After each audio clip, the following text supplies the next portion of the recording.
大哥，大哥，大哥，大哥，大哥，大哥，大哥！我呀，龙小弟。大哥，你怎么变成了个女的呢？我呀，我是易欢的妹妹，易愁。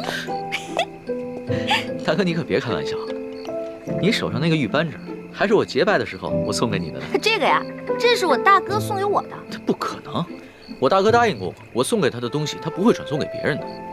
所以，大哥，你到底是男的还是女的呀？龙小弟，我发现你这个人啊，身体不强，功夫还差，这江湖经验更是差得离谱，连我女扮男装都看不出来。我告诉你啊，亏得你是在皇宫里当差，你要去江湖混啊，早被别人当成下酒菜给吃了。得了吧，我早就认出来你是女的了。只不过我出身于官宦之家，从小见的女子都是胆小羞涩，大门不出二门不迈的。头次见到你这么大胆子，还敢溜进宫里偷吃东西，我呢就想看一看，接下来你还会耍什么花样。你的意思是说，你早就看出来我女扮男装了？我只是没有江湖经验，可我不是傻瓜呀。反正我们都已经结拜了，我就是你大哥，你就是我小弟，不管我是男是女的，你都得喊我大哥，知道吗？不行不行，你只比我小1岁，又是女的，你还让我叫你大哥？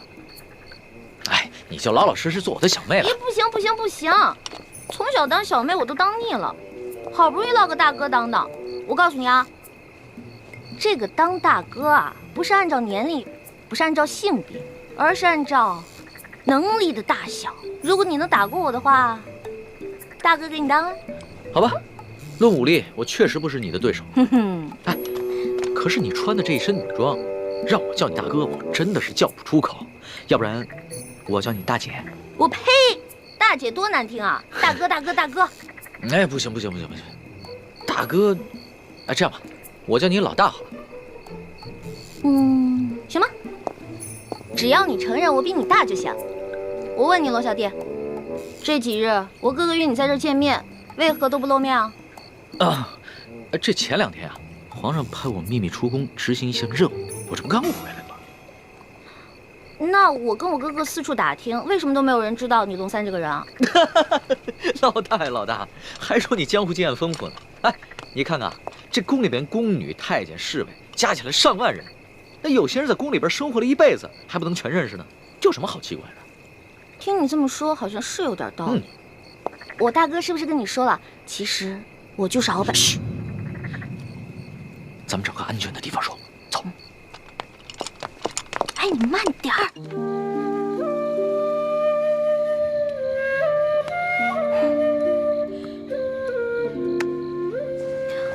对了，龙小弟，如果你跟皇上揭发鳌拜图谋不轨、伪造秀女的事情，是不是可以治鳌拜一个大罪啊？老大，你想的太简单了。这鳌拜把持朝政多年，连先帝委任的辅政大臣苏克萨哈都敢杀，这伪造秀女的身份又算得了什么？就算皇上追究起来，到时候他自然有办法推得一干二净。而且，愿意为他顶罪的人多了去了。那怎么办？咱们拿鳌拜就没办法了？其实，鳌拜在暗中培训美女，送入宫中和各大臣的府上做耳目，皇上是早有耳闻的。只不过皇上刚刚亲政，没能把持实权，所以只能暂且隐忍了。可我万万没想到，他居然会找上你。嗨，我呀，本来可以施展轻功溜走的，但是我一想，我不是还有我的龙小弟吗？所以我打算把这些都告诉你，你跟皇上说，没准还能立个大功呢，是不是？没想到老大居然肯为我冒这么大的风险。哎，对了，老大，那个大补丸的解药要不要解？有没有解呀？哎，那个大补丸啊，当然当然要紧了。那个大补丸可是鳌拜独家秘制的毒药，我跟我哥哥拿它都没办法。但是我一想，为了你，龙小弟，我要心甘情愿，哪怕是上刀山、下火海，也在所不惜。老大，还是你对我情深意重。嗯，等皇上抓着鳌拜以后，一定会逼着鳌拜交出大补丸的解药的。唉，那个小皇帝我是指不上了。一连3天，临幸的3个秀女，天一亮就被太皇太后直接给除掉了。像这样的暴力昏君，你说他就算抓住了鳌拜，掌握了大权，与我跟天下老百姓有何关系啊？老大，其实你误会皇上了。那3个秀女啊，都不是普通的秀女，她们都跟你一样，是经过训练送到宫中来当奸细的。你是说，在这批秀女当中，还有其他秀女是鳌拜的奸细啊？当然，不仅鳌拜，还有吴三桂，还有一些心怀不轨的大臣，都在秀女当中配置有自己的亲信，妄图把手从朝堂之上伸到后宫中来，用来控制皇上。天哪，被你这么一说，好可怕呀！这原来看似平静的皇宫，有这么多阴谋啊！不过可惜那3个秀女了，她们有什么错呀？她们肯定也是受人胁迫才不得已的。哎呀，这个皇帝心真狠，把他仨全杀了。老大，这权力之争啊，不像是请客吃饭，而是你死我活的较量。皇上要是在这个时候仁慈一点，那他就会被像鳌拜那样的权臣掌控得死死的。龙小弟，你说皇上会不会把我……若是皇上呢，悄悄派人查出你的底细啊，那你这小命肯定就不保了。但是我已经跟皇上禀报过了，所以一定会保你没事的。真的啊？而且你要是配合皇上抓住了鳌拜，一定会立下大功的。哎，如果我配合皇上抓住了鳌拜，他是不是可以给我好多奖赏？那当然，赏赐的金银珠宝，你3辈子都花不完。真的假的呀？那这一趟冒险我可值了。说吧，让我怎么配合皇上？怎么配合皇上？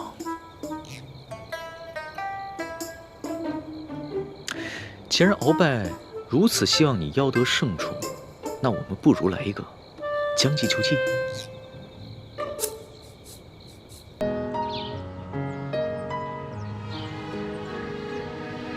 皇上有旨，宣易欢姑娘侍寝。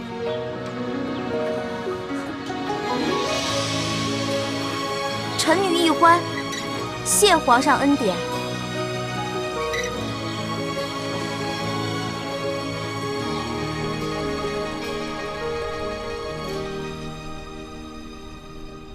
清晨的风吹入花，落入尘世的繁华。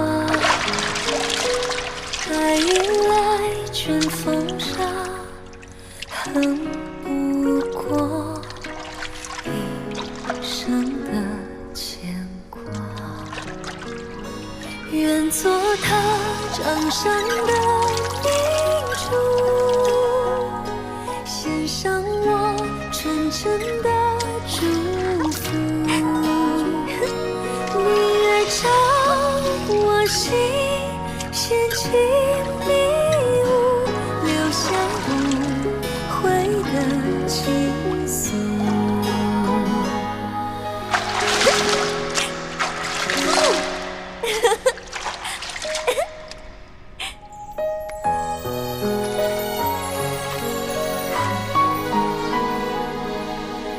李公公，李公公，我要换的衣裙在哪儿啊？易欢姑娘，侍寝是不能穿任何衣服的。你要是沐浴完了，就请出来，我们为您裹上红绸，然后呢，就抬去皇上的寝宫。不能穿衣服啊？对，就连任何首饰都不能戴。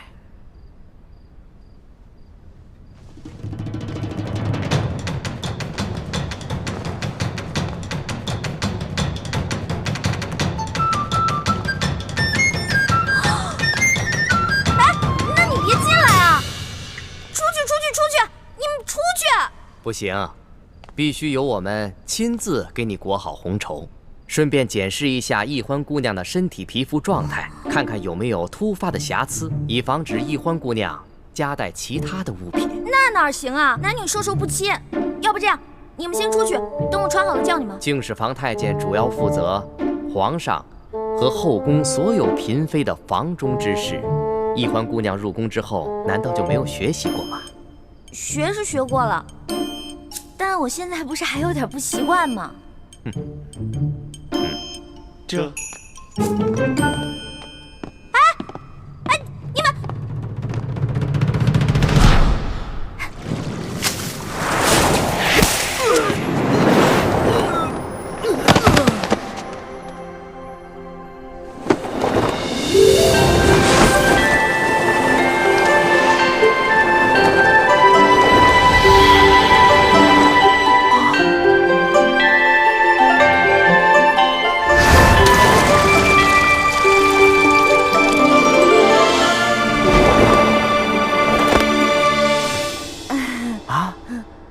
易欢小主，你居然会轻功！我爹啊是武将，所以从小呢，我跟他学过一些。哦，公公啊，我也知道这宫里的规矩啊不能破，但是有的时候，咱是不是可以商量一下？我进宫之前呢，我爹给我留了许多提起钱，明天我好好重谢3位公公，怎么样？好吧，那只此一次啊，下不为例。知道了。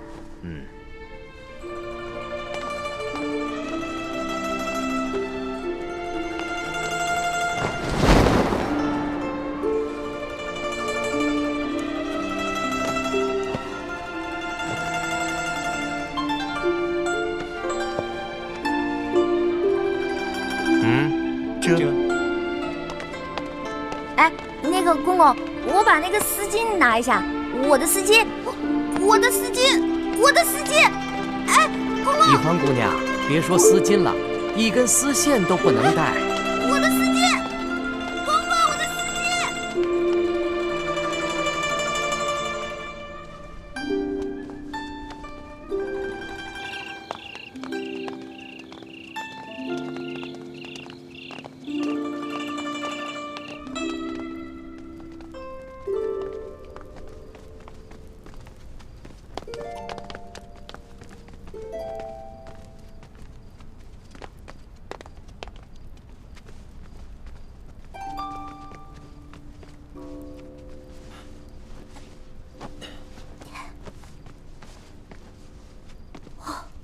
易欢姑娘啊，一会儿皇上可就来临幸你了，可千万不要忘了之前学过的规矩哦，好好的侍奉皇上。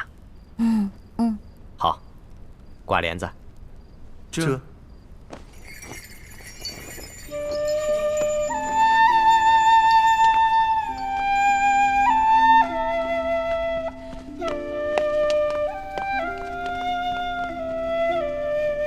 原来这就是皇帝的寝宫啊！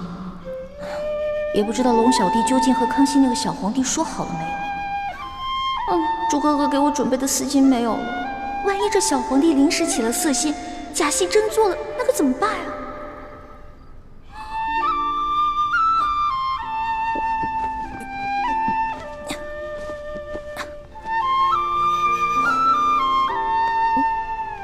完了！朱哥哥要是看到我穿成这个样子，肯定会气个半死。要不，趁这个小皇帝还没来，我赶紧溜了吧。万一那个小皇帝怒了要砍我的脑袋，那龙小弟肯定会帮我求情啊。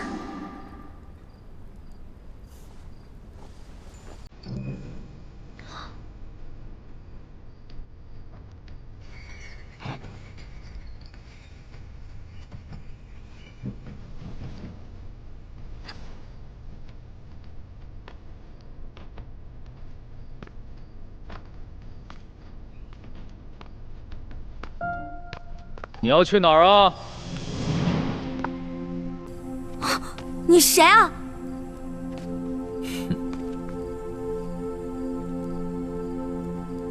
除了朕，还能有谁啊？你是皇上？你是皇上，为什么要戴面具啊？朕喜欢在临幸后宫嫔妃之时，玩一些有情趣的小游戏。臣女易欢叩见皇上。皇上万岁万岁万万岁！起来吧，这里又没有外人，不必那么拘束。谢皇上。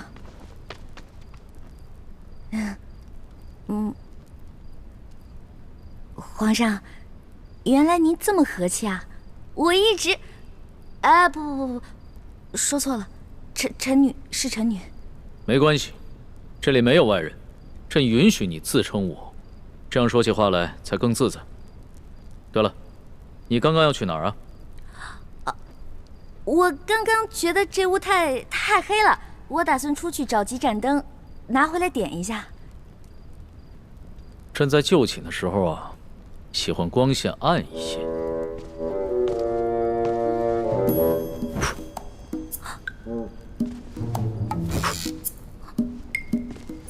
皇上，您别把最后一盏灯也吹灭了，我怕黑。别怕，有朕呢。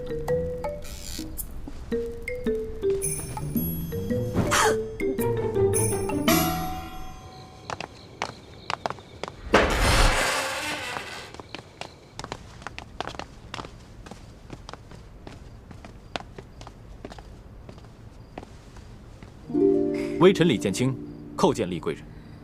李太医免礼。谢厉贵人。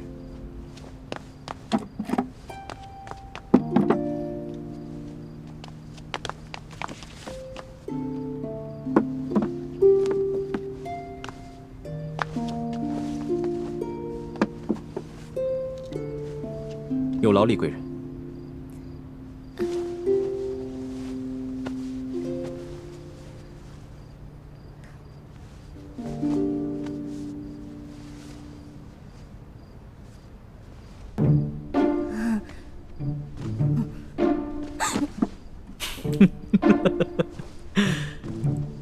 你看起来好像在发抖啊，很怕朕啊？我没有，我只是觉得这屋子比较冷而已。哦，你穿的这么少啊，难怪会冷。要不然这样，你到朕的龙床上躺一会儿，盖着被子暖暖身子。让我上床，这小皇帝果然没安好心。我突然不冷了。那就让朕抱抱你，替你暖暖身子。你果然很怕朕啊！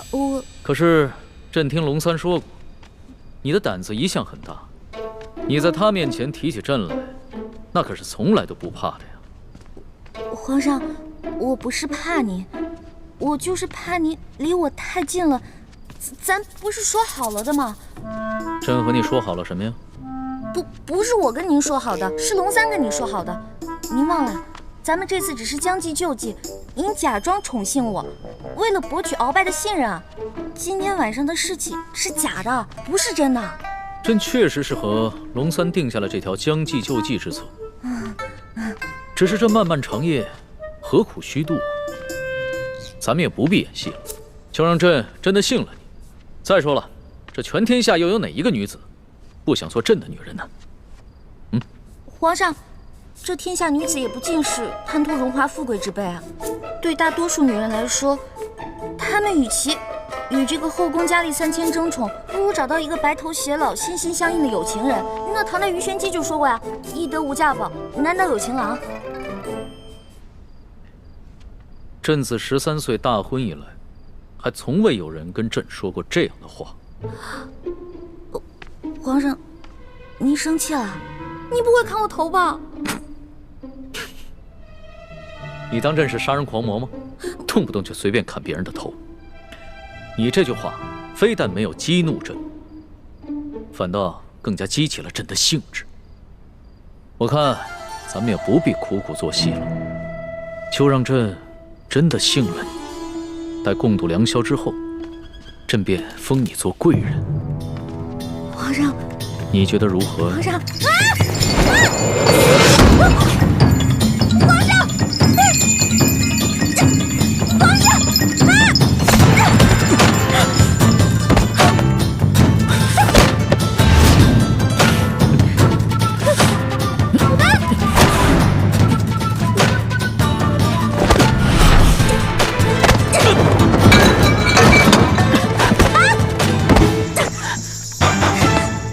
皇上，谁让你们进来的？启禀皇上，奴才见到殿内没了灯光，又有打斗之声，还以为来了刺客，所以赶紧进来护驾。刺客？什么刺客？哪有什么刺客？没有朕的旨意，谁也不许进来。这……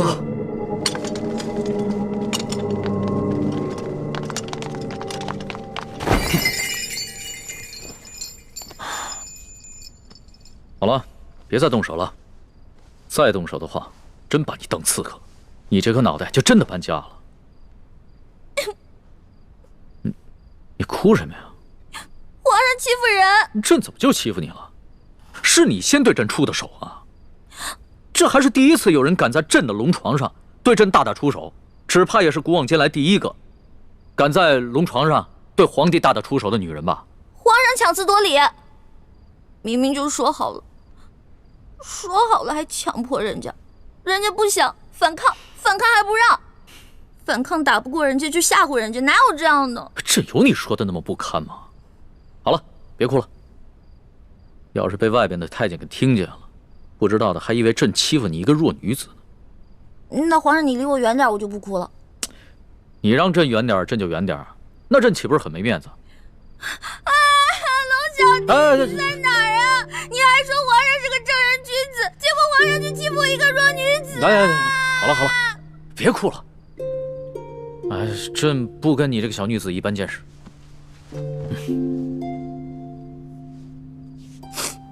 去找太医院的当值赵方抓药，我还要留下来给丽贵人扎针。是。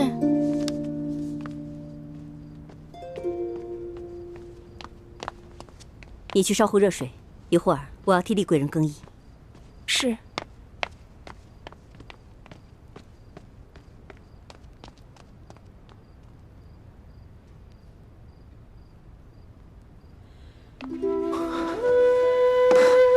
雪师妹，大师兄，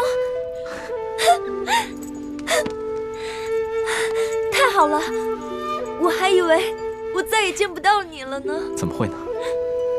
你们师兄妹好好聊一聊，我在外面替你们把风。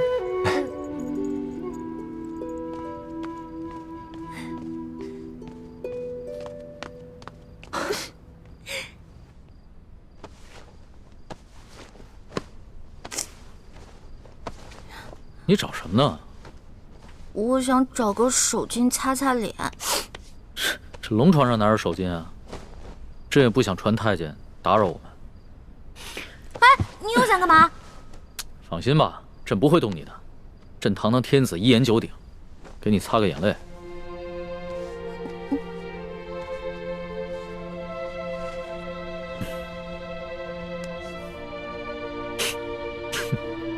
看看你现在这副样子，亏龙三还说你是他的老大。哎，他是现在看到你哭得跟鼻涕虫似的，还不笑话死你？其实我在龙三面前好多都是吹牛的，我没有他说的那么勇敢，我也没有多少江湖阅历，我也从来没被哪个登徒子轻薄过，何况是被全天下最有权势的轻薄过，我能不害怕吗？朕听出来了。你是拐着弯儿骂朕是个好色轻薄的登徒子是吧？臣女不敢，臣女没这么说。皇上，臣女能不能请求皇上一件事儿啊？说来听听。您能不能别把今天晚上的事儿告诉我龙小弟啊？如果你告诉他的话，以后我就没脸在他面前充老大了。哎呀，朕又不是长舌妇。哎，不会告诉他的。哎，不过朕保全了你在结拜兄弟面前的形象，你要怎么答谢朕呢？皇上，您可是全天下最有权势的人，也是最有钱的财主，您就为这么点的小事儿勒索我一个身无分文、身无寸缕的小女子啊？又是朕的不是啊！你怎么说来说去都是朕的不是啊？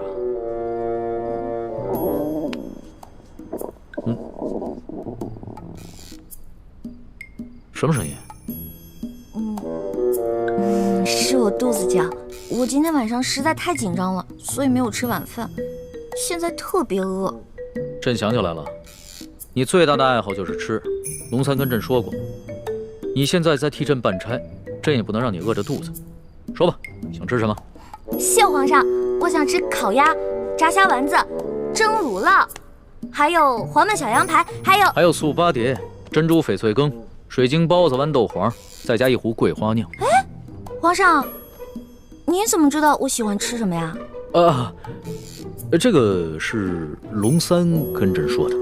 龙三跟朕说呀，你们两个头2次见面的时候啊，你都在跟他抢吃的，朕听着有趣儿，所以印象也就特别深刻。这个龙三，以后再也不理他，怎么把我什么都告诉人家？朕可不是人家，朕是皇上。来人，掌灯，传膳。倾城，你进宫的这些日子以来，过得还好吗？我不得不离开你们这些亲人朋友，来到这个活死人墓一样的紫禁城，和成百上千的女人争奇斗艳，来取悦我们最大的敌人。你说我能过得好吗？对不起，倾城，要你冒名顶替舒婉欣进宫的方案，我本来是不同意的。可这是6位师傅一致的决定，我也无力反对。大师兄，你不必自责。就算你反对，我也会主动要求进宫的。毕竟我们这些在明珠谷长大的孩子，没有一个人能为自己活着。就连单纯任性的小师妹，不也阴差阳错的进了宫吗？是我太无能了，还要让你们几个女孩子冒这样的风险，忍受这样的侮辱。今晚，易欢也要被召去侍寝了，也不知他现在怎么样了。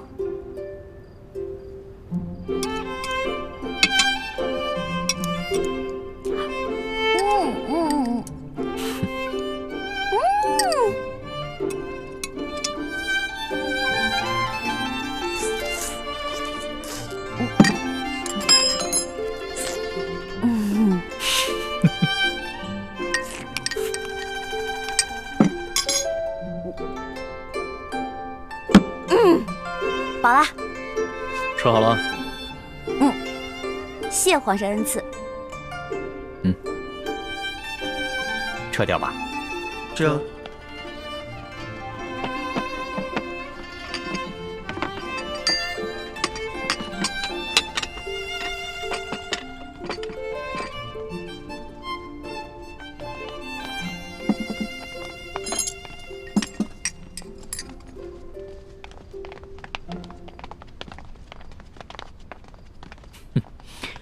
看你吃东西啊，还真是有趣儿。你一个女孩居然能吃得这么香，你这小小的肚子里，到底是怎么装得下这么多东西的呀？要论得上吃啊，这朕的整个后宫，无人及得上你。哎呀，那是他们装的。因为您是皇上嘛，他们在军前得注意自己的礼仪，所以要压制自己的食欲嘛。孔圣人也说过呀，人生3大乐趣，食、色、性也。所以呢，这个美食是人生最大的乐趣之一。说得对。食色是人之本性，现在食之乐趣你已经享受过了，要不要再享受一下色之乐趣啊？看来这个色狼皇帝还真是狼心不死啊！哎呀，要是猪哥哥给我的丝巾在就好了，让我骗他闻一闻，就能让他乖乖睡着了。哎呀，这一夜良宵还剩一半啊！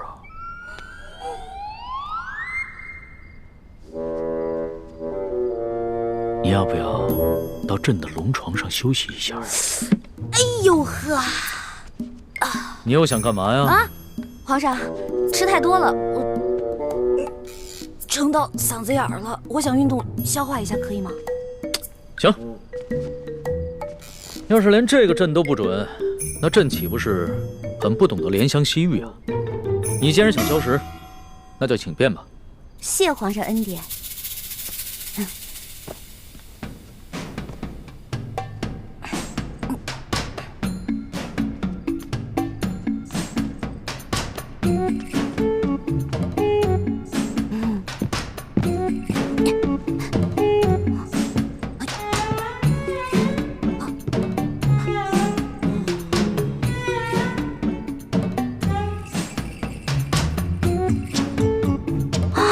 个色狼皇帝还真是耐心啊！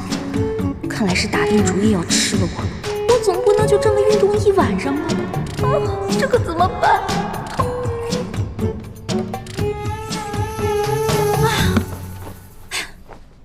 累死我了！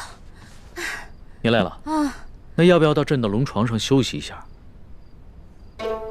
哎呦，皇上，我可能吃坏肚子了，我肚子特别疼，刚才吃了好多杂七杂八的，特别疼。现在你肚子疼啊？啊，那要不要朕传个太医给你瞧瞧？哎，那不必了，我只要回自己的房间睡一会儿就行了。既然你都要躺在床上休息，那为什么要回到自己的房间休息呢？朕的龙床一样可以休息啊。我这可不一样啊！我肚子疼，我可能会拉肚子。我在您这儿拉肚子不合适，是不是？我得保持在您面前的仪态，所以还是让我回去吧。你要是真吃坏了肚子想方便，那朕的寝宫里面也有金逆桶，你用吗？我方便在您这儿？哎，不合适，皇上，您可饶了臣女吧。人食五谷生百病，吃喝拉撒那都是正常的事情。要是连这个朕都接受不了，岂不是有违人伦？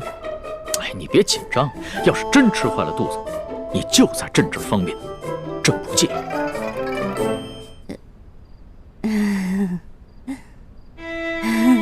你看着我干嘛呀？黔驴技穷了，是吗？这个色狼皇帝想吃了我，门儿都没有。哎，有了，我可以骗他行酒令，我灌醉他。为什么又不说话了？是不是又在想什么花招啊？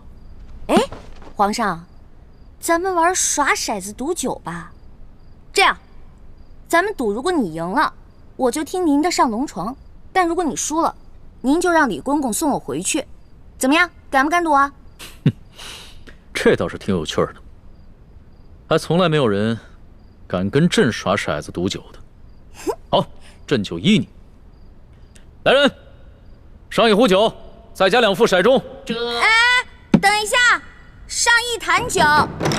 皇上要喝酒，咱们就喝大的，杯算什么呀？咱们用碗喝怎么样？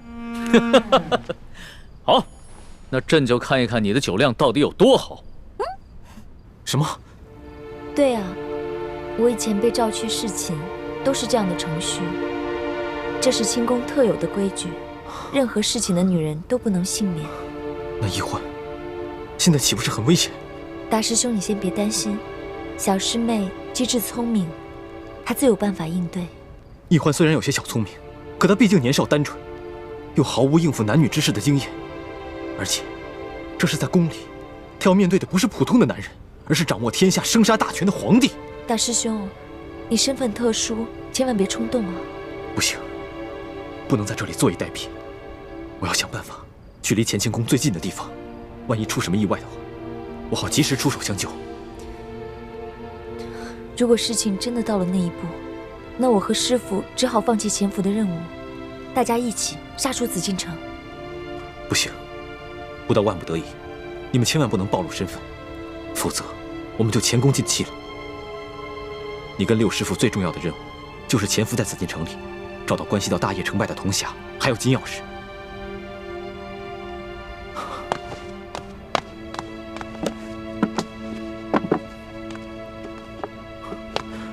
我先走了，你多保重。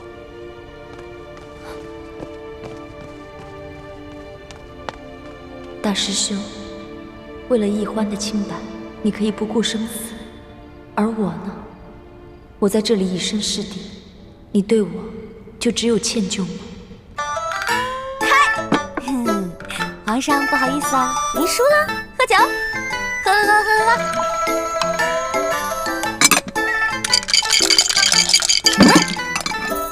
皇上输了，接着喝。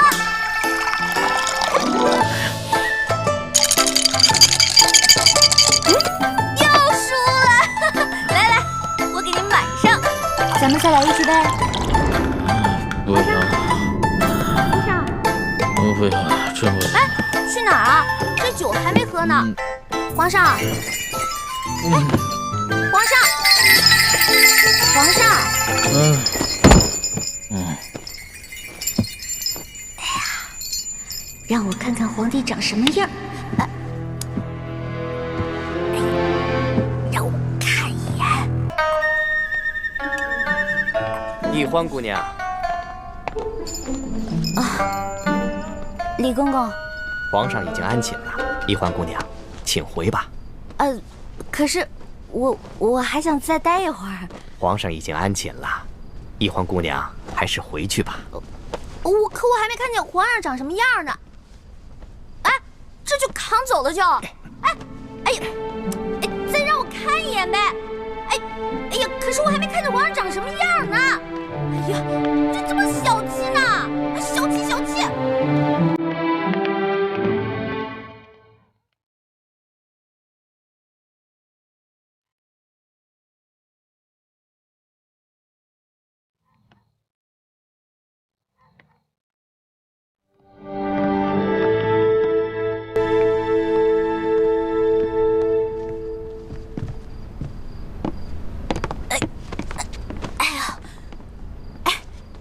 李公公，今天多亏了您了，拿着吧，拿着吧。易欢姑娘，你可真是大方啊！今天我看皇上对待易欢姑娘，比封了正位的娘娘还要特殊。易欢姑娘日后一定能够飞黄腾达。多谢李公公啊！这假如以后皇上再传我侍寝的话，还得有劳李公公多多照顾。小小诚意，小小诚意啊！等我以后飞黄腾达了，少不了你的好处。好说，好说。易欢姑娘，这时候也不早了，快歇着吧。好嘞，好嘞，我走了。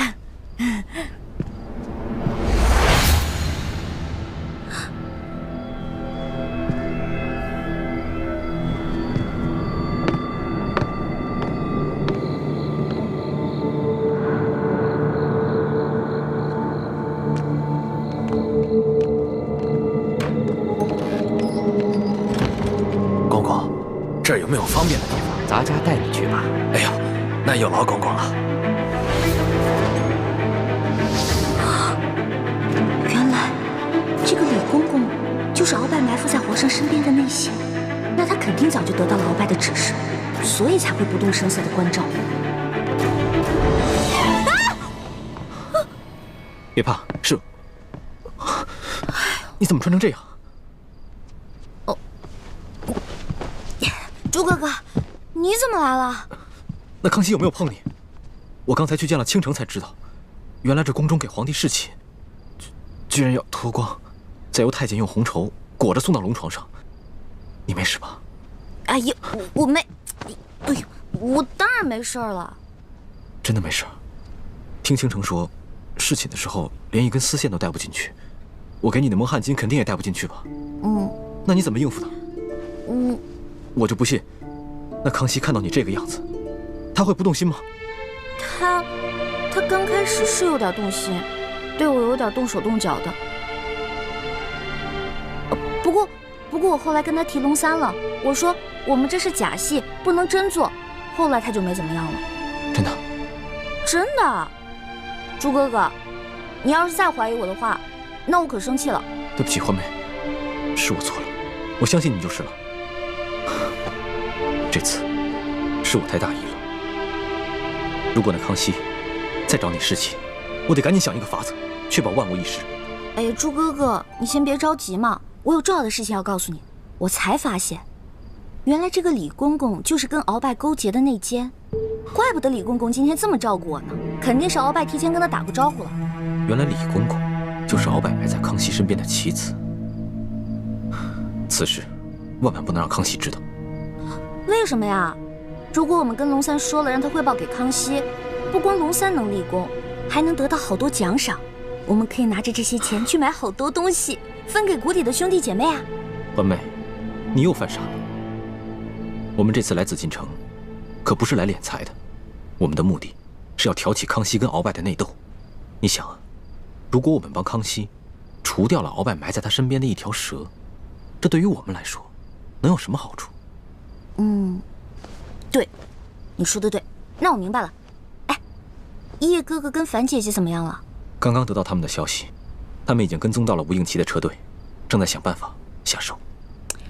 我们在宫里的计划还挺顺利的，希望叶哥哥跟樊姐姐能顺利的找到1号金钥匙，这样我们就可以早日平安的团聚了。我先走了，早点休息。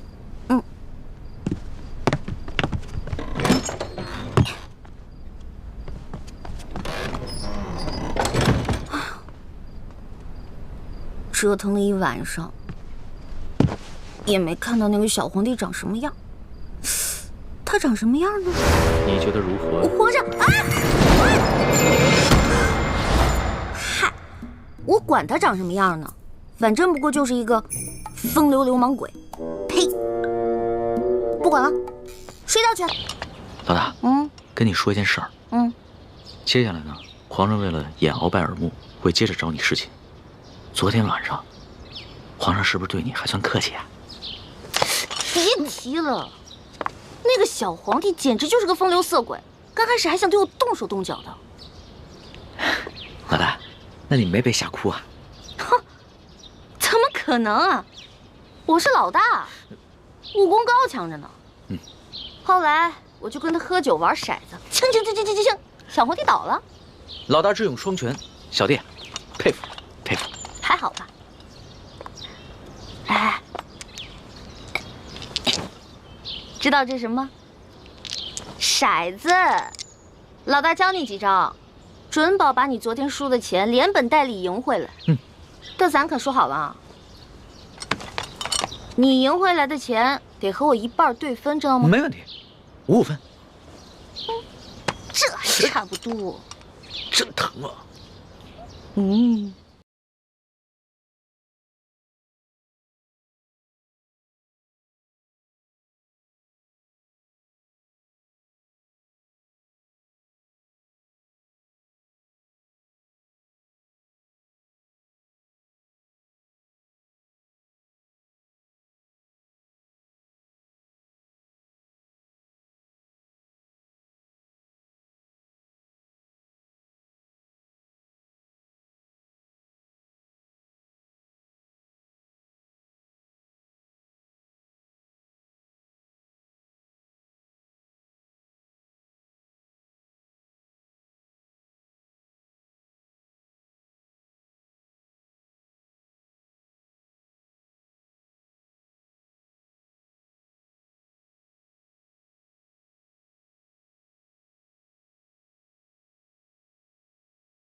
这下万无一失了。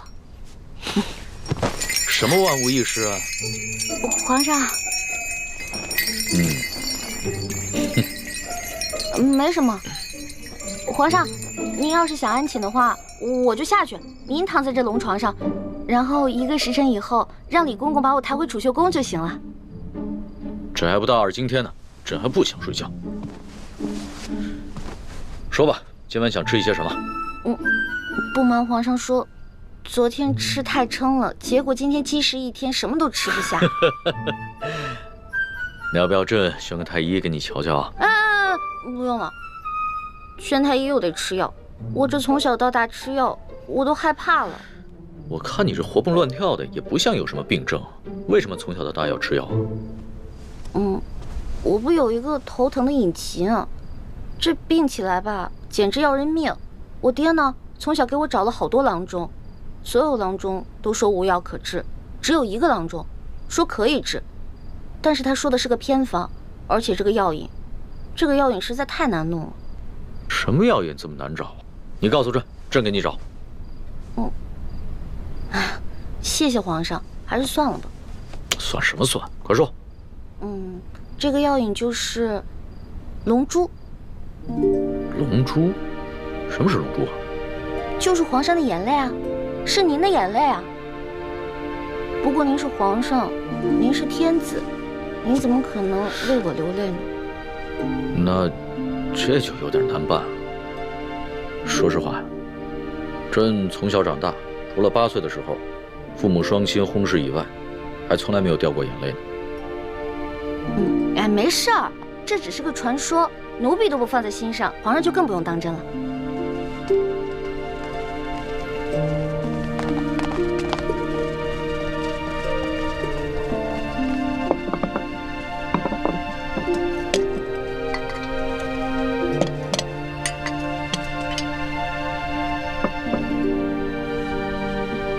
您这是干嘛呀？昨天晚上朕输得一塌糊涂，所以啊，朕今天想挽回个面子，你敢不敢再跟朕赌一把酒啊？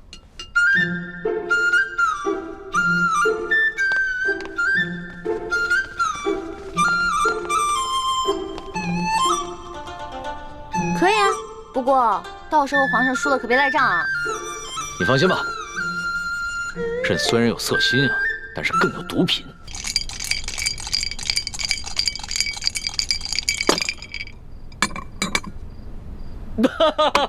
你又说了，来，喝。干嘛？朕都愿赌服输了，你还想赖账啊？有鬼！什么鬼？这好奇怪啊！皇上，你今天掷骰子的手法怎么变得高明起来了？昨天掷骰子10把当中，你最多只能赢3把，可是今天却跟我不相上下了。朕今儿个下午找了几个会玩骰子的侍卫学了一下，朕是天子，天资聪颖，学什么东西一学就会。可是你这掷骰子的手法，我怎么看着这么眼熟呢？是不是龙三啊？果真是他，他居然把我传授给他的独家秘籍传授给皇上了。哎，你不要管龙三了，你虽然是龙三的老大，但朕可是龙三的主子。朕要是问他什么，他就必须得据实回答，这让他做什么，他也得如实做。皇上，龙三可是个老实人，您可千万别欺负他。你这么关心他？我在我们这一辈当中是年龄最小的，所以呢，好不容易当个老大，而且他这个小弟还特别的崇拜我，我当然得维护他、保护他了。行，朕知道了，看在你的面子上，朕就不欺负他了。不过，你拿什么来感谢朕呢？皇上，您现在特别像我认识的一个姓周的乡绅老头。这姓周的乡绅老头长得跟朕很像吗？长得不像，做事风格像啊。这个乡绅老头之所以能发家呀，就是因为算盘打得精明，瞅准时机吃拿卡要。李欢呐，李欢，你又拐着弯的骂朕。臣女不敢，是皇上昨天说的呀，不会因为一句话就变成砍人头的狂魔，所以臣女才开了个玩笑嘛。哎呀，皇上，臣女出身卑微，是一个野丫头，又缺乏父母的管教，所以什么事儿都不懂，没法伺候您。要不然您现在让李公公来接我，让我回储秀宫吧。哼，朕明白了，你想激怒朕，然后让朕把你送走是吧？朕不上你的当，快点来接着赌。咱们说好了，你要是输了，可就得上朕的龙床。现在不输不赢，来！天哪，再这么赌下去，他的技术越来越娴熟，我的输面就会越来越大，这可是大大的不妙啊！皇上，您想让我赌也可以，不过得答应我一件事儿。你说说看。我一直都不知道天子长什么样，能不能把您的面具给摘下来啊？朕这几天上火长了几个火疖子，不便见人。难道他真的长得很丑，不好意思让我看？皇上，您看咱们也喝了好多酒了，要不然咱们先去您那龙床上躺会儿呗？上朕的龙床？你就不怕朕占你便宜啊？不怕呀，皇上一言九鼎，肯定说话算数嘛。那可不一定啊。朕虽然是天子，但是朕也是个男人。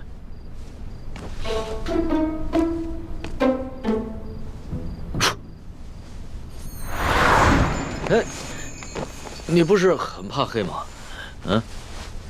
有皇上在，奴婢就不怕黑。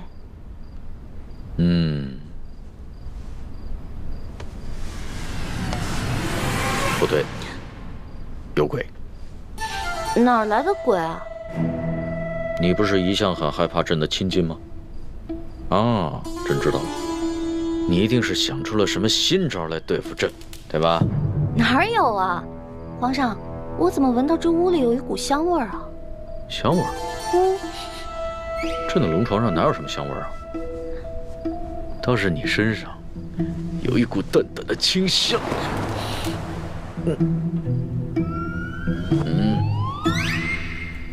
皇上，皇上，咸猪手，不对，咸龙爪。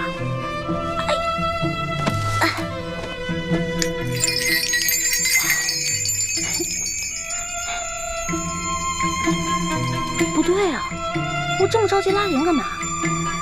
先看一看这小皇帝长什么样，一直戴着面具，得多丑啊！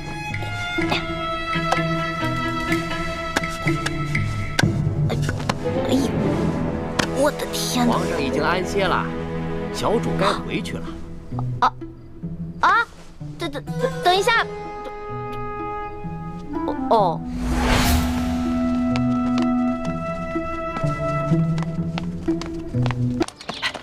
老大，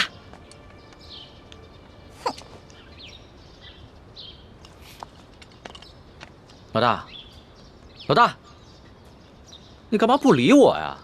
为什么要理你啊？我们明明说好了，不许把我们之间的秘密告诉那个色狼小皇帝，你为什么要告诉他呀？老大，我冤枉啊！我这也是为了你好。你以为你前天晚上用丝巾迷晕皇上，皇上他没有起疑心吗？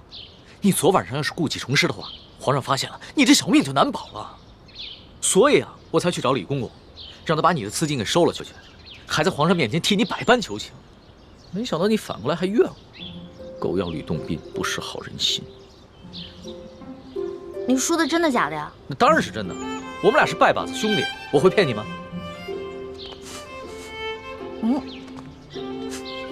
昨晚又喝酒了？没有，我哪能天天不务正业的喝酒赌博呀？我是啊，昨天晚上一个人在房里边高兴，自己喝酒呢。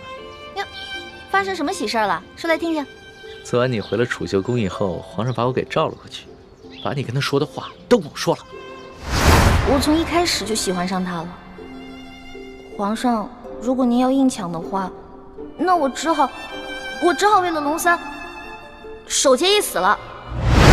所以，老大，你跟皇上说的都是真的，对吧？我是怕皇上假戏真做，所以我才骗了他。龙小弟，你千万别误会啊！你只是骗皇上？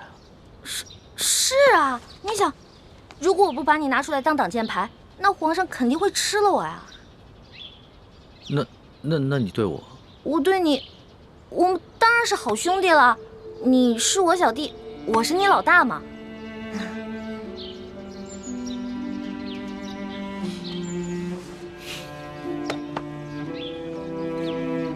怎么了？你生气了？不是生气，也许你就是情窦未开，说了你也不懂，或者是你根本就是在装傻，所以不论我怎么说，你都会装着不懂。我们两个不是一直挺好的吗？我们俩是兄弟，这样相处不是也一直挺好的吗？那是以前，那是我还以为你是个男人的时候。可你现在呢，就是一个明艳动人、活泼可爱的女子，我怎么把你当成同性兄弟看待啊？龙小弟，我忘了告诉你了，我其实从小就许配给人家了。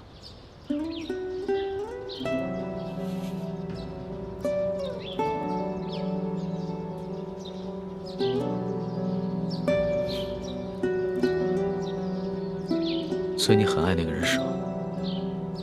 为了他，你连皇上的临幸也不要，对我更是不屑一顾。也不是啦，我们两个从小就定下来的亲事，我跟他从小青梅竹马，他呢对我特别好，我也挺喜欢他的。但是我不知道我对他的喜欢，是不是你们说的那种男女之情。我看得出来，你现在说的是真的。那是不是不论如何，不管你待他的情感怎么样，你最终都会嫁给他？我的未婚夫曾经很富有，很有权势，但是后来他们家衰落了，他一心想着要成家立业，先成家再成亲，所以我得一直等着他，我不能嫁给别人。好吧，我明白了。但是皇上信以为真了，他跟我说了，为了照顾我的感受，从今天晚上开始，不会再找你侍寝了。真的？哎呦，龙小弟太好了，多亏了有龙小弟，要不然都没有人在这宫里罩着我。所以在你心里，对我这个龙小弟的印象，至少比皇上好了很多，是吗？那当然了，咱们两个属于一见如故。这要是皇上跟我拜把子呀，我才不跟他拜呢。皇上怎么可能跟你拜把子？皇上他是一国之君，不可能跟你拜把子的，更不会有福同享，有难同当。也是，其实皇上挺可怜的。你说皇上可怜？对啊，我还是第一次听见有人这么说。他是皇上，一国之君，可是呢，没有人会把他当成真心的朋友的，也没有一个女孩会真心的喜欢他。但是你不一样啊，你虽然不是皇上，可是你身边一定会有很多真心的朋友，也会有很多女孩真心喜欢你的。也许是吧。宣皇上口谕，封秀女易欢姑娘为答应，入住永和宫。谢皇上恩典。都起来吧。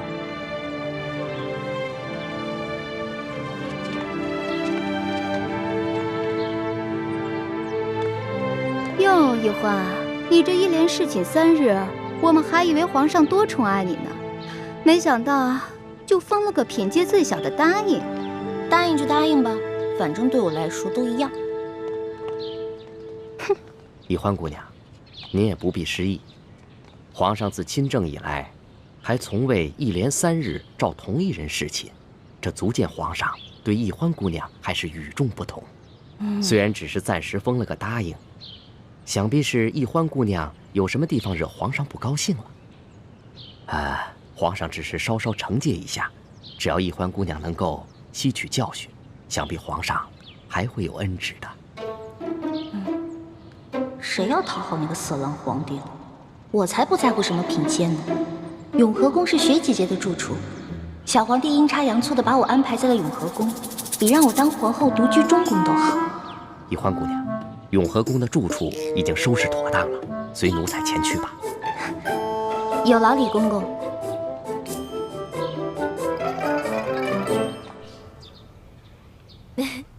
真想不到，皇上正巧把你安排在永和宫，这下咱们姐妹俩可以日夜相伴，互相照应了。就是啊，我本来特别讨厌那个小皇帝，结果他这么安排吧，我现在都不讨厌他了。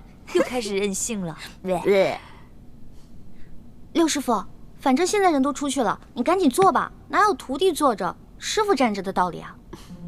欢儿，这是在紫禁城里，不是在咱们明珠谷，这里可没有什么师傅徒儿，这里啊，只有这厉贵人、欢答应和雪嬷嬷。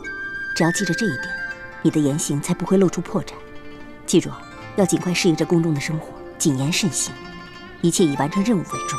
徒儿记住了。看你还在自称是徒儿，这要是被宫外人看见，宫里人知道了，你会惹出大麻烦的。哎呀，嬷嬷放心，欢答应啊，只是还没有适应她的新身份，我会慢慢教导她的。谢谢厉贵人啦。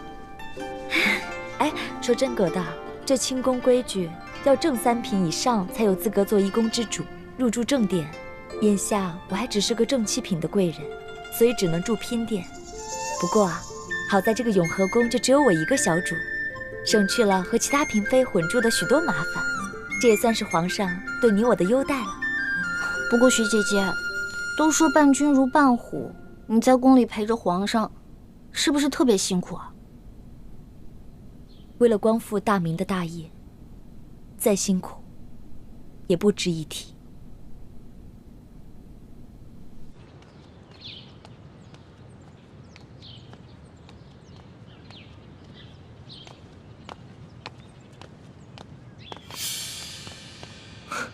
李公公，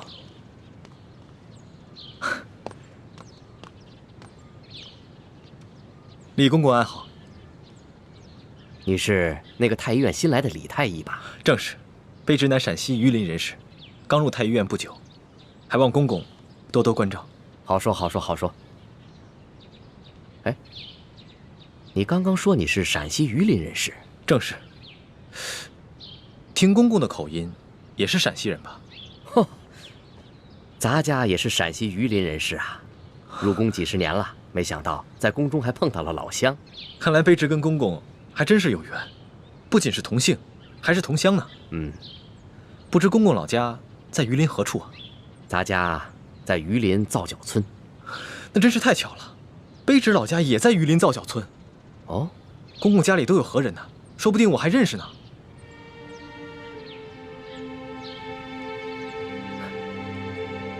不可能，不可能，不可能，不可能！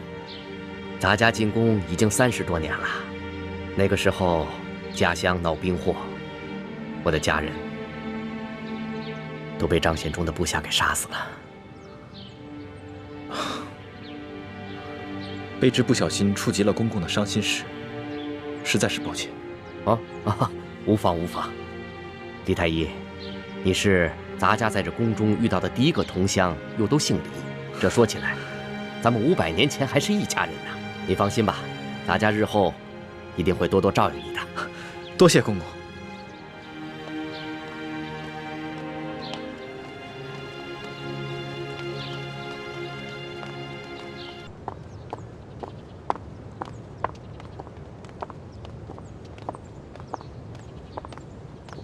哎，站住！看你这身打扮，你应该是个答应啊？怎么这么不懂规矩，跑到这御书房来了？哎，你怎么这么眼熟啊？啊，我想起你来了，原来你也是侍卫，在御书房当差啊。龙三呢？我要见龙三。你是？你忘了我了？大概3个月前吧。当时刑部正押着一群要犯，去菜市口斩首，咱们碰到了。当时你跟龙三在一起，想起来了吗？哎，小孩儿，哎，干嘛呢你啊？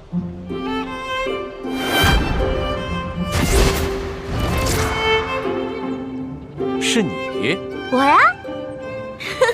哎，你是个女的，还进宫当了个答应。哎，龙三呢？龙三？难道你不知道龙三他是？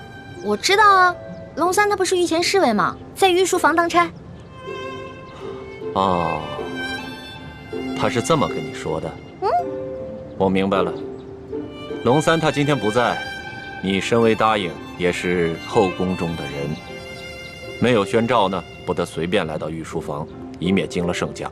现在皇上啊，马上就要退朝来御书房了，啊，你赶快回去吧。哦，龙三也不在，走就走嘛，皇上哪那么容易就惊了圣驾呀？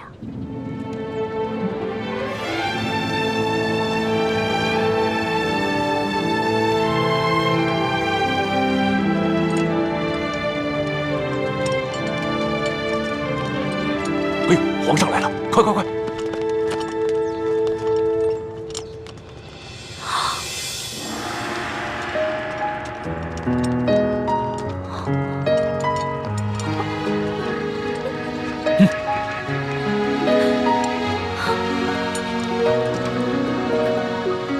你见了皇上，为什么不跪呀？你是皇上。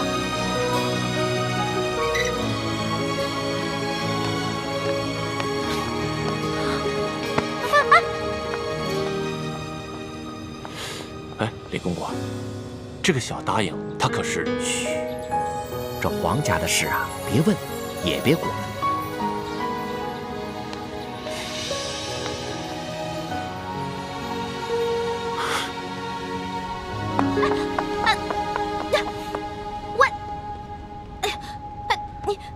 到底是谁啊？你是皇上还是龙三啊？嘘，我不是皇上，我是龙三。那外面的人为什么称呼你为皇上，还给你跪下了？我真的不是皇上，我只是长相和声音都酷似皇上，所以被皇上选做替身了。你是皇上的替身？对呀，我只是皇上的替身。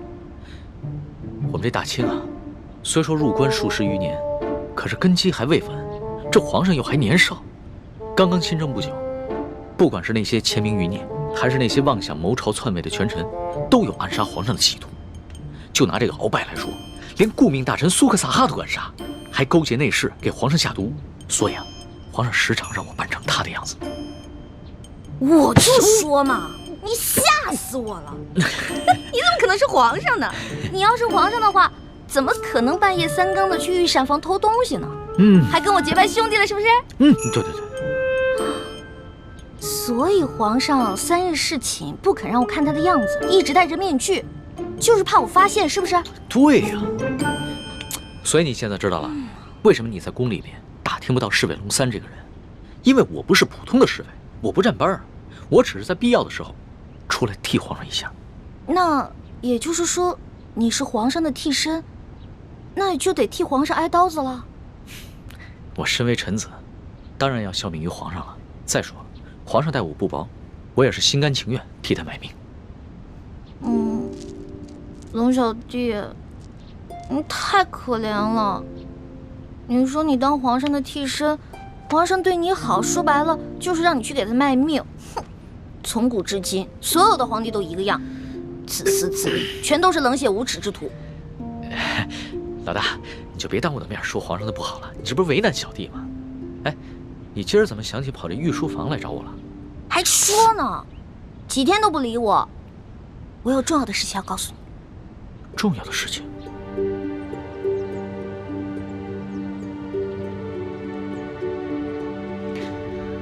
这皇上一听说丽妃遇刺，就怀疑过鳌拜，没想到真的是他。可不是嘛，这个鳌拜勾结内侍，行刺嫔妃，简直是胆大包天，把皇上都不放在眼里。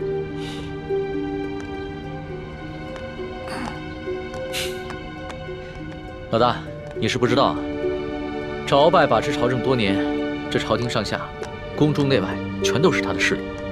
皇上暗中派人查探了几天，也没有抓住他半点把柄。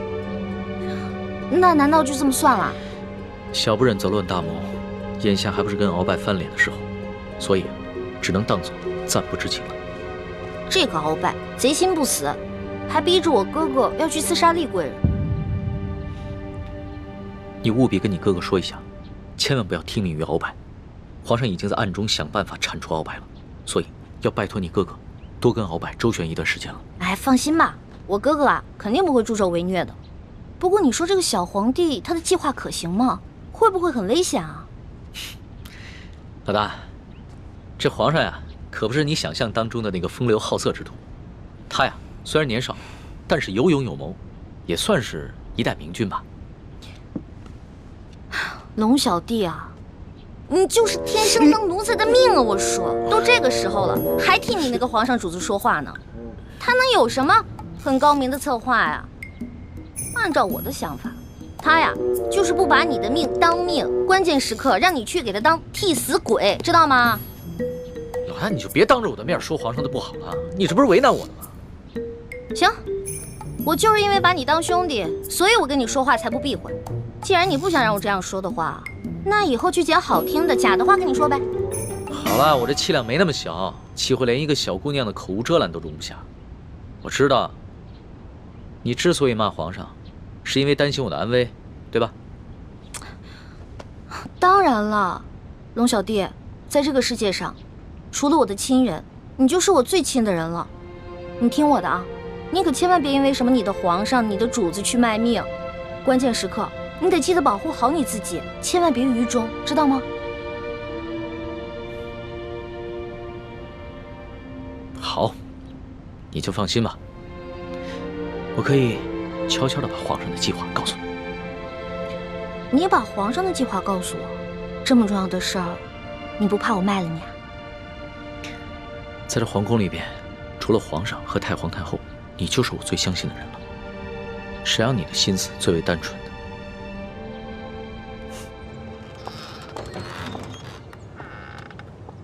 李德福，送欢答应回永和宫。这。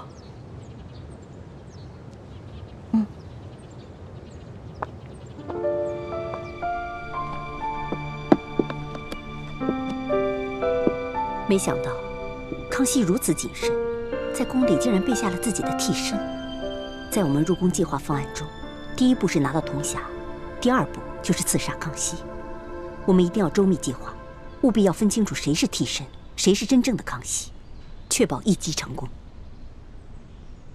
这就需要小师妹多想想办法了，查清楚龙三的行踪，什么时候会去假扮康熙，又如何区分二人的差别？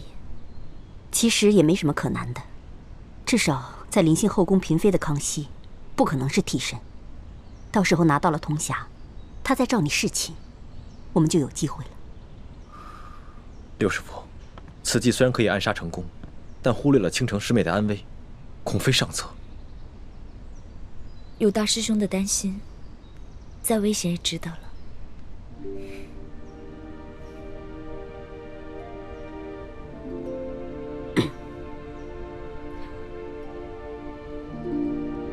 这行刺康熙的行动是下一步计划，还早着呢。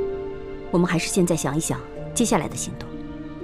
康熙居然会派几个会摔跤的小子去擒拿鳌拜，这个计划比我们未来行刺的计划更加冒险。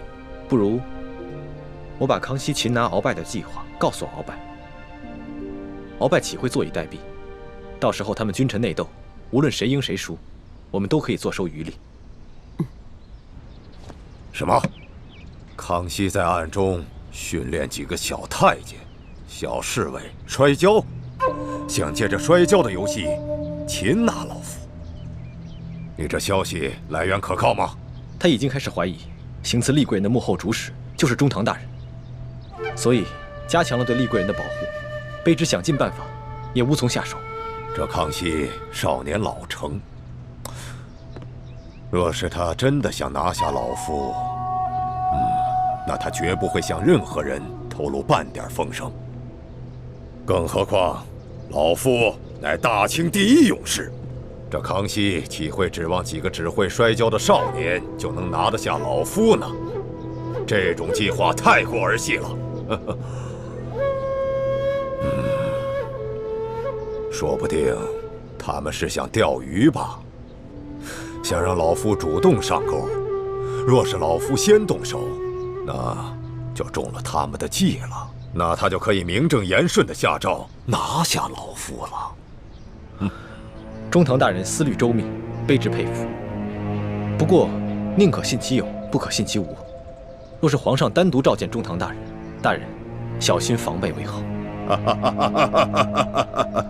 老夫这大清第一勇士可不是浪得虚名，又怎会怕他那几个只会摔跤的少年呢？更何况老夫在宫中埋伏下了不少的心腹死士。若是康熙小儿真的敢冒险与老夫翻脸，那老夫定会让他后悔莫及。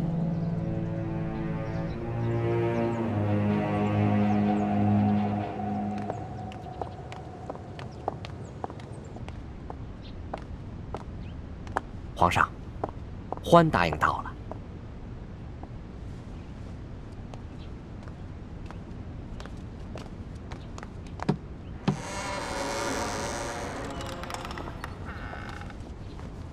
奕欢，叩见皇上。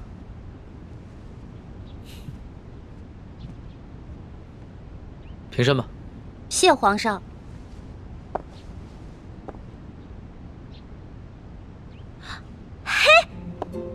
是你呀，龙小弟！哎呦，你小气的，你给我装什么皇上啊？这皇上跟龙三竟然长得一模一样，你怎么知道在你面前的是龙三，不是皇上呀？我怎么可能不知道啊？啊，皇上啊，那3日侍寝，虽然把灯光调得很暗，而且还戴了个面具，但是我可以看他的眼睛啊，他的眼神跟你完全不一样。你的眼神呢，温柔体贴，他不是。皇上看你的眼神很冷漠疏远吗？也不是。他看我的眼神有一种猎人看猎物的感觉。哎，我也说不清楚，反正那种感觉就很奇怪，就是觉得他不是什么正经皇帝。要不是你们俩眼神不一样啊，我还真认不出来。哎，对了，你叫我来干嘛？我这次叫你过来呢，是想跟你道个别。道别？你要去哪儿啊？还记得我上次跟你说过的要擒拿鳌拜的计划吗？今天就是计划展开的日子。皇上已经宣召鳌拜单独来御书房觐见，所以我要亲自动手，和那些训练已久的侍卫和太监们一起擒拿鳌拜。什么？你要亲自跟鳌拜动手？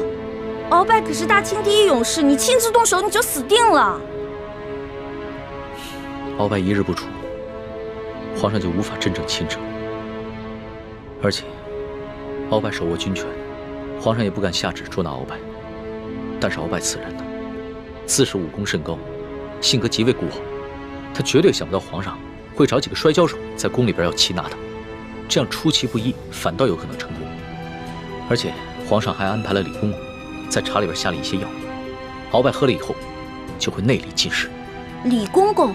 皇上让李公公来协助你？对啊，李公公从小就进宫了，侍奉过太祖皇帝和先皇，深得太皇太后的宠幸。可是那个李公公……怎么了？算了，没事了。龙小弟，你别那么傻，你别替皇上去卖命，你肯定会死的，你别去了，行不行？所以啊，特意让你过来，跟你道个别。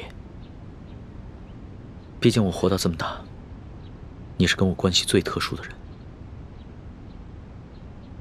这一世，我可能只能做你的龙小弟，是你的结拜兄弟。可是来世，我希望做你的青梅竹马。老大，你怎么哭了？我们两个是结拜兄弟，说好有福同享，有难同当的。你要是去送死了，就凭我这三脚猫的功夫，根本救不了你。那如果你死了，那我也得去死啊！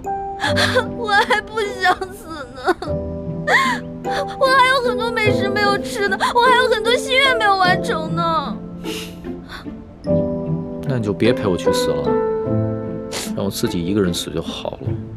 反正我在九泉之下也不会怪你，顶多变成厉鬼来缠着你。呸！你明知道人家心里特别着急，你还说这样的话。老大，好了，别哭了，啊！这个计划，它又不一定会失败，也许就成功了呢。道完别了，你先回永和宫，等消息吧。龙小弟，只能这样了吗？没有什么更改的可能吗？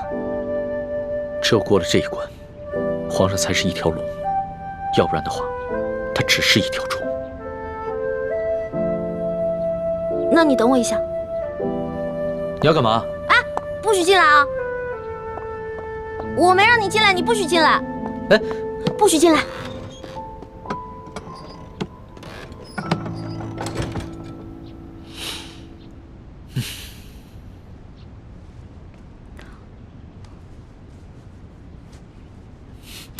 老大，你好了没有啊？你再不出来，鳌拜可就来了。哦，我知道了，马上。老大，我进去了啊。老大，你好了没有？老大，你不会真是以为我要赴死了就要以身相许了吧？呸！你怎么变得跟那个小色皇帝一样了？真是近墨者黑。喏，给你的。这个是金蚕背心，鳌拜给我的，据说可以刀枪不入，水火不侵。反正我留着也没用，给你穿吧，你还能保护着你自己。好香啊，老大，这上面还有你的体香和体温呢。你干嘛用那种色眯眯的眼神看着我呀？你这样很猥琐，知道吗？你赶紧穿上吧，这之前我贴身穿的，反正我用不上。你穿上以后还可以护住你的要害呢。既然是你穿过的衣服，那我当然要穿了，要不然你替我穿。你这说的什么鬼话呀！我不想理你了。哎，老大，哎，老大，我是你老大，你是我小弟，所以你得听我的，知道吗？不能死。是，遵命。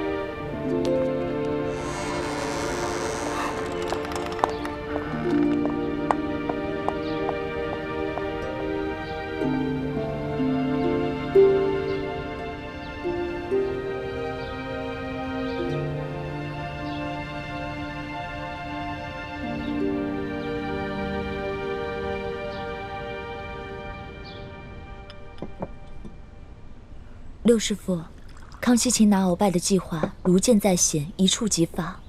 依您看，结果会如何？这很难说呀。康熙少年老成，而且又有太皇太后和一帮效忠爱新觉罗的老臣撑腰，而鳌拜又老谋深算，在朝廷中也树大根深。这两虎相争，谁赢谁输，还真的挺难预料的。不管是谁赢谁输，对于咱们整个联盟来说，都是有利无弊。咱们不妨坐山观虎斗。薛姐姐，一欢，怎么了？薛姐姐，六师傅，快点去救人！出什么事了？你要救谁啊？救龙三。龙三怎么了？今天康熙要在御书房擒拿鳌拜，但他自己不敢去，却让龙三扮成他的样子，带那些小侍卫、小太监去抓鳌拜。而且他还让李公公在鳌拜喝茶的水里放药。可是李公公是鳌拜的人啊，他肯定把这些计划都告诉鳌拜了。环妹，你犯糊涂了吧？就让康熙跟鳌拜去内斗好了，你急什么？如果真的是康熙的话，我不可能着急。可是去的是我的兄弟龙三啊，我们是拜过把子的兄弟，如果他死了，我怎么办啊？我们有福同享，有难同当的。你和那龙三结拜，本来就是闹着玩的，你还当真了？朱哥哥，你说什么呢？我们是认认真真的结拜，怎么是闹着玩？这龙三平时对我这么好，如果我见死不救的话，那太不像话了。可如果为了救一个龙三，我们几个都出手的话，这样太危险了，我们很容易暴露自己。环妹，你对龙三真的只是结拜之情吗？朱哥哥，现在都什么时候了，你还在胡思乱想？大师兄，小师妹虽然任性顽皮，但是她还是很有是非原则的。她对那个龙三一定只是结拜之情。还是学姐姐了解我，没错，我不想欠人情，我更不想欠人一条命。玉欢，你可别忘了你现在的身份，你是大明郡主，是未来大明太子妃。那你现在的什么龙三结拜大哥的身份，跟这个身份比起来，根本就是不值一提。更何况龙三又不是为了你去死，他为的是他的皇帝主子。可是，好，那我们就不去帮助龙三。也就是说，如果龙三败了，康熙也就败了。康熙一旦败了，这个鳌拜就会发动政变，让他自己当皇上。鳌拜这个人生性残暴，如果他当了皇上了，比康熙更难对付。而且那个时候，雪姐姐你怎么办啊？可是我们换个法子，我们协助龙三，帮助了康熙，打败了鳌拜。到那个时候，我们就得到了康熙的绝对信任。到时候你们就有机会进宝库去找铜匣了。